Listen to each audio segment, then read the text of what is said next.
NATO देशों का बढ़ता कुनबा रूस के राष्ट्रपति पुतिन की बेचैनी बढ़ा रहा है। जैसे ही अमेरिकी विदेश मंत्री ने फिनलैंड को नाटो की सदस्यता का दस्तावेज थमाया, पुतिन का खून खौल उठा। उन्होंने फिनलैंड को अंजाम भुगतने की चेतावनी दे डाली।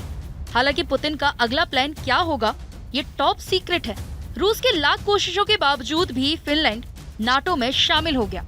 आपको याद दिला दें कि रूसी सिक्योरिटी काउंसिल के उपाध्यक्ष और पूर्व राष्ट्रपति दिमित्री मेदवेदेव ने कहा था, अगर नाटो का विस्तार हुआ तो उसके लिए नए सदस्यों को अपने घरों के पास परमाणु हथियारों और हाइपरसोनिक मिसाइलों के साथ रहना होगा।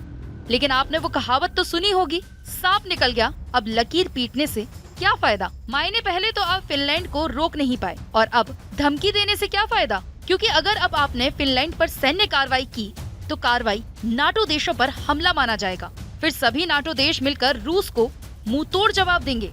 फिनलैंड के शामिल होने के बाद नाटो के सदस्य देशों की संख्या 31 पहुंच चुकी है। फिनलैंड और रूस करीब 1340 किलोमीटर लंबी सीमा साझा करते हैं। ऐसे में अब नाटो सेना की पहुंच रूस की उत्तरी सीमा तक हो चुकी है। हालांकि नाटो चीफ जेंस स्टोल्टेनबर्ग ने कहा था कि फिनलैंड की मंजूरी के बिना नाटो अपने सैनिकों को नहीं भेजेगा।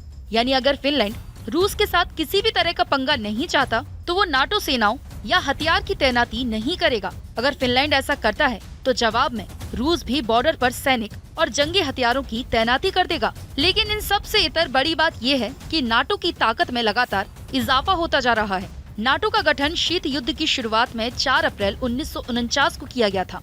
तब नाटो के सदस्य देशों की संख्या सिर्फ 12 थी। इसके गठन का मुख्य उद्देश्य तत्कालीन सोवियत संघ के खतरे से मित्र देशों की रक्षा करना था। 1991 में सोवियत संघ के पतन के बाद नाटो की सदस्य संख्या में जबरदस्त बढ़ोतरी देखी गई।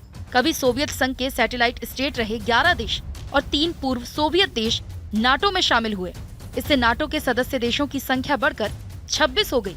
इसके बाद एक एक कर सदस्य देशों की संख्या बढ़कर 30 हो गई। नाटो में फिनलैंड से पहले 2020 में मैसेडोनिया शामिल हुआ था। वर्तमान में नाटो के 29 सदस्य देश यूरोपीय और 2 अमेरिकी महाद्वीप में स्थित हैं।